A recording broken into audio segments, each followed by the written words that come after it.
Welcome, and I'm a little bit embarrassed to start this whole conference because in some ways our sub-project was a kind of outlier, and it's not by chance that, I mean, it was an experiment of how political scientists and historians can talk to each other, and I have to report that there was some conversation taking place, and I think historians seem to have been very enchanted that there were some political scientists who were interested in what they are doing. But I think the limits of the dialogue is still indicated by the fact that Zsolt had to tell that there are two parallel events tomorrow, yes? So I mean, like, there is still a limit of how these two epistemic communities are integrated into one knowledge production, and I'm kind of beyond the joke. I'm also making this a serious point that it's an interesting question of how far historical study of illiberalism and political science or political sociology is actually producing comparable and compatible results. Now, what we try to do, inspired by this project, is to kind of produce a couple of case studies which were also not necessarily country studies. So I mean, like, some of the projects that we produced were kind of following one national context, but we also have transnational, in a way, approaches. And in terms of common methodological framework, I mean, we were trying to stick to some sort of tradition of history of political thought, more or less in the Cambridge tradition, but also try to conceptualize key notions and try to see how key notions are actually framing the discussion. And I will return to this question of key notions because I think it's an important question of how far what we try to historicize as concepts are actually relevant for this project. Now, when we are talking to political scientists, of course, one of the questions was how to avoid retrospective prophecies, so like how not to try to prove that everything that happens now is actually somehow easy to find in history. So we were trying to keep the historical reconstructions quite open-ended and not just trying to find the prehistory of certain kind of phenomena. So as a result, it's also quite interesting sometimes that there could be very different stories to be told about the same context. And also we tried not to just update the text according to the latest electoral results. So for example, when we had the Czech case study, of course we didn't have the Czech elections yet, which actually turned much more illiberal in general, but I mean, it's still interesting to look at the text from this perspective. And I think it's also important that we try to avoid creating a certain kind of ideal type of illiberalism. It's also because the concept itself is quite problematic historically. So I mean, I'm also very happy and of course acknowledging that the key concept of the project is not illiberalism, it's neo-authoritarianism and all that, but at the same time I counted that in the titles of the presentations we have, I think, 11 illiberalism titles. So I mean, it still seems to be the concept that people tend to use. And I mean, my own paper is also having it as a title, but I think historically it's quite clear that it's a very, very problematic notion. And we try to stick more to anti-liberalism and try to kind of layer the cake, so to say, not to kind of produce that there is a kind of continuity of illiberal traditions from the 19th century onwards. Now, I will just very quickly run through the case studies without mentioning the names of the authors, just to give you a feeling of what type of project we were making or sub-project we were making, and then I will try to make a couple of more general kind of remarks. We had a text about Sorelianism, so like it was actually not a national study, but it was about trying to take one intellectual, quite influential intellectual of the late 19th and early 20th century Georges Sorel, who had a huge impact on contesting liberal democracy, even before liberal democracy became a kind of dominant or hegemonic framework, and we try to trace these Sorelian influences through different national contexts, not only France. And here one of the main points was to kind of try to show to what extent illiberal or anti-liberal and pro-liberal elements can go together in some authors. So I mean, like, it actually was a much more complex story than just the precursor of Mussolini, which usually is the reading of Sorel. Then I had a text about agrarian populism, and it was also an attempt to see to what extent agrarian populism of the interwar period can be read as a prehistory of post 1989 illiberal or anti-liberal projects. I mean, here, of course, the interesting thing is that in some cases, for example, in Hungary, we tend to create this quite strong link. I mean, like reading the populist westernizer or populist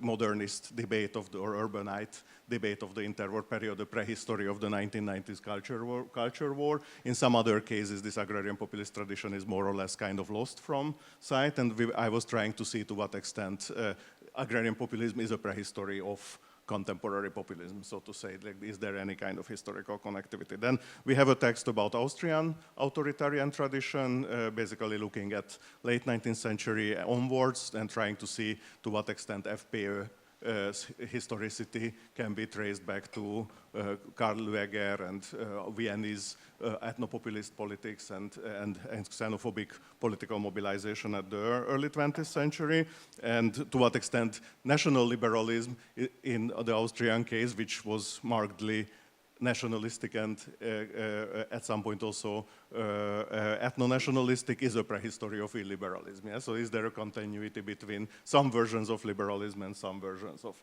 anti-liberalism? Then we have a text about Polish interwar, mainly interwar crisis discourses, and how this basically collapse of liberal democracy, very early collapse of liberal democracy. I mean, as you probably know, Poland is one of the cases where the shortest time of post-First World War liberal democratic consensus. So how this combination, which is actually a combination of different political forces, like they're competing illiberalism, like you have a kind of left-wing authoritarian tradition and you have a kind of ethno-nationalist authoritarian tradition, and they are actually undermining each other, so they are competing with each other. So how these competing traditions are actually converging in the context of the 2010s, and how pieces, to a certain extent, in a way, continuing both the Pilsudskian and the Dmovskian, so the two competing traditions. We have a text about comparing Hungarian and Romanian, basically ethno-populism of the 1990s and 2000s, and here, of course, the point is to try to see to what extent two political contexts which seem to have gone into very different directions in political sense. I mean, like, if you asked 3 years ago, then Romania would have looked like a relative success story and Hungary would have looked like a relative kind of failure. But then, of course, the last 2 years, Romanian politics and the presidential election kind of questioned all this very neat differentiation. So, like, we try to kind of read these two contexts somehow together. We have a text about Hungarian concept of national character and how Orbán is using basically national essentialism or national kind of ontology as a kind of ideological legitimizatory project. Then we have a text on Meloni and basically can we situate Italian kind of illiberal project of the last couple of years back to the interwar or even to the late 19th century Italian context, and is there a kind of fascist trajectory, and is the fascist trajectory a relevant interpretative frame to read basically Meloni, and to what extent actually fascism is a good analytical category to understand 21st century illiberals. Then we have a text about Portugal, which is also an interesting case because, of course, similar to Spain, kind of radical conservatism was very much delegitimized in the 1970s, so everybody had a kind of strong feeling until a couple of years ago that these are the two countries that are more or less immunized from illiberalism, and everybody was explaining us that you know, these are the exceptions, and then of course Chega in Portugal kind of went against this very much, and it's an interesting question of, is it continuous, once again similar to the Meloni question, is it continuous in some ways with the Salazarian political project, or is it something completely different?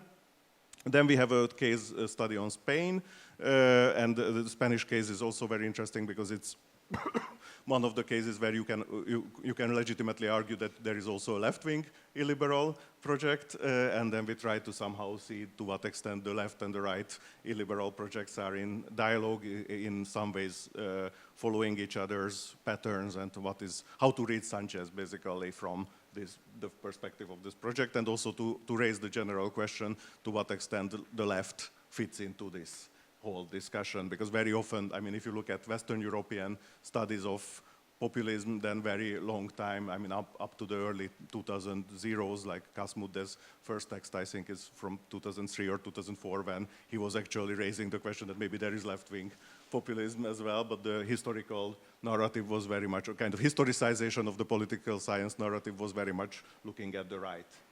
In terms of populism. If you look at Eastern Europe, of course, this continuity was much more obvious, partially because of the agrarian populism that I was mentioning. And then we have a case study about true Finns, like Finns party, and then trying once to see to what extent interwar Finnish radical nationalism, Lapua movement, is a prehistory of, or is this something completely new? Is it a postmodern phenomenon, or is it somehow connected to the interwar radical right?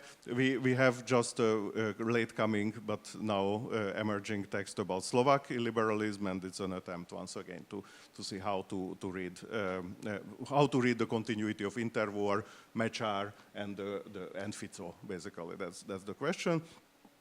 And we are waiting for a text from Mabel Berezin to kind of wrap up from her perspective, bringing in the transcontinental perspective and to see how European and American illiberal traditions are interacting with each other. So I'm kind of finishing here basically the map of what we try to do, and then just give you a couple of, in 3 minutes, to give you a couple of key points of where this comparative element, because we tried, of course, to produce these case studies, but at the same time create some sort of dialogue. I mean, one issue is that we found relatively strong differences between East and West. So I mean, like this story, as I alluded to it already, like it's not the same story. And I mean, like it's not that there is a kind of permanent division. So it's, I mean, Austria in some ways fits into the Eastern pattern and sometimes fits into the Western pattern, but it's clear that analytically we could find quite different stories when we told, let's say, Romanian or Hungarian and Czech story, and not only because of the communist period. So the story doesn't start in 1945. There are structural differences going back to the 19th century. It's also because of the structural differences of the societies, obviously.